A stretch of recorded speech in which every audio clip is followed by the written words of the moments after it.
My name is Benji. I was born in a little town outside of Oakland, California. And, right from the beginning, there was something off about me. I was never comfortable. I was never comfortable in my own skin. I wanted to be anyone else but myself. And I didn't get it. I was shy, I was really reclusive, but at times I was the entertainer. I was wild, I was crazy, I was just had all this energy I didn't know what to do with.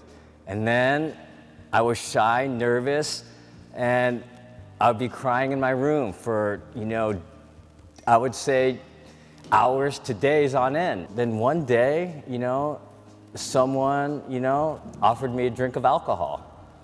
And I took that drink and I was normal. I was normal. I felt great. I was social. I talked to everybody. I was just always the life of the party. I wanted to do stuff. I wanted to hang out. I just felt what quote unquote people called normal. And then from there, it went on to alcohol, to pot, to coke. Just give me anything. Give me anything. I love this. I feel great. I love life. I love drugs. And, I just was on top of the world for the first time in my life. And I did not want it to stop. And it didn't stop. I just kept on going because when the times I stopped using, it was miserable. One day, just the chaos in my head, just the chaos, the utter, just the voices, just the pressure, just the utter disgust with myself. I just wanted to end it. And I was tired of it. And, in June 16th of this year, I finally decided I was done with this world. I was done with myself.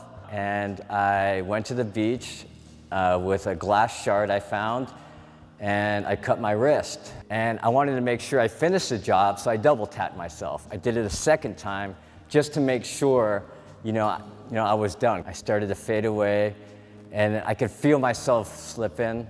And then, I started to lose my vision, and then black. I was gone. I was gone. And then I wake up. I wake up in the hospital, ER room, and guys, I thought I was in hell because I was sure I was dead. I made sure I was dead. And just the lights were blaring and just people in masks. And, I was just going, okay, this is hell. I did this, here we go. It wasn't until 24 hours later, some friends and family found me. And that's when I knew I actually survived. And obviously that made it 100 times worse because then you started to get the guilt and shame. They sent me to psych ward immediately, county psych ward, which was pretty horrific. And normally when you go to a psych ward, it's about 3 days. And I was in there for 2 weeks just because they were convinced, I was gonna, finish the job when I left. 2 weeks later, I really felt like, okay, maybe, I'll put on some kind of act and then they'll let me go and then I'll finish the job. So they were gonna release me to a crisis home, and my case manager at the psych ward just, for the grace of God, for some reason, I don't know how they got it. They said, well, do you want to go to Sovereign and San Clemente? And I said, Sovereign? What is that? She said, oh, it's a mental health facility and a rehab. I was broken when I showed up. I was homeless at the time, and I was broken. And I didn't even have my own clothes on my back. They had to give me clothes like from the lost and found at the psych ward because all of the clothes I had on me were, drenched in blood. That day, that first day, was the first day of the rest of my life. I came in, with someone else's clothes, with not a care in the world. I just had no clue as to what was going on. But, these guys kept on talking to me, and they said, listen, just let the process happen. Just focus on the here and now, focus on yourself. And, it's gonna get better. Everyone had open hands, to me, just the house managers there, the patient advocates, everyone was just guiding me through. And I started to go through the steps. I started to listen in groups. I started to take it all in. And within a couple weeks, I felt like, I felt a little bit of hope, And what it was is just, I lost my sense of self. I started to, find out who I was and find out what was causing all this, all this pain. I always felt so alone of all what I felt, all the problems I went through, how I was feeling. And I started to feel like in the rooms that I had people to talk to that were feeling the exact same way I was feeling. And for the first time in my life, I didn't feel alone. I started going to my groups. I started paying attention. I started to learn about myself.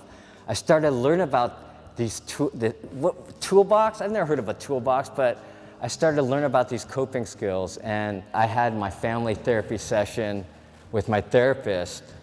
And it was the first time in my life I was honest, with my parents, talking to them because, my whole life had been a lie.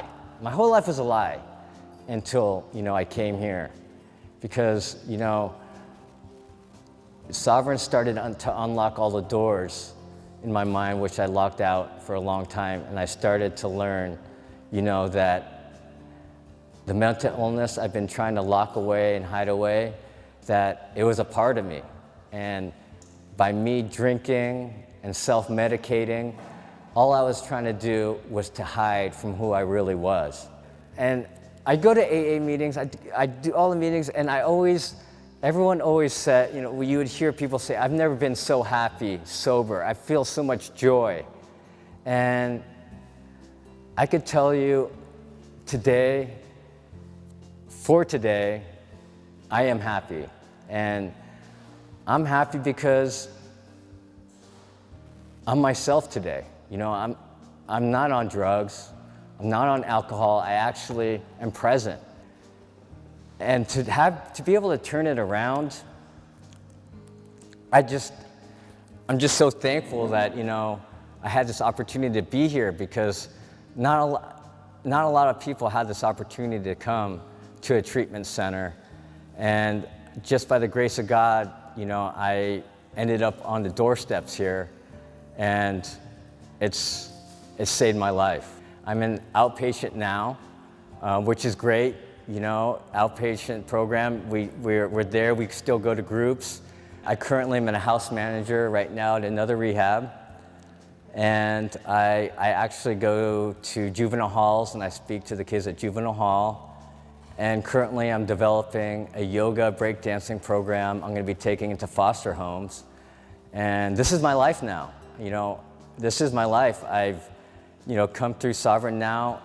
I've lived my 42 years, and now I want to give back because what this place did for me in 5 months, I can't, I'm just so thankful because everything I tried, everything I did, it didn't work. It didn't work. I was playing God.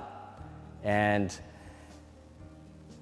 where did it lead me? It led me straight to the ER and psych ward. And I never want to go there again. And I don't think I'll ever go there again just because of where I'm at today.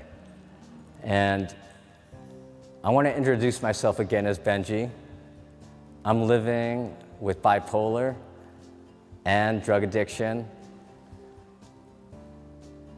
And I'm not ashamed of it because my mental illness, it's a part of me. And I like who I am.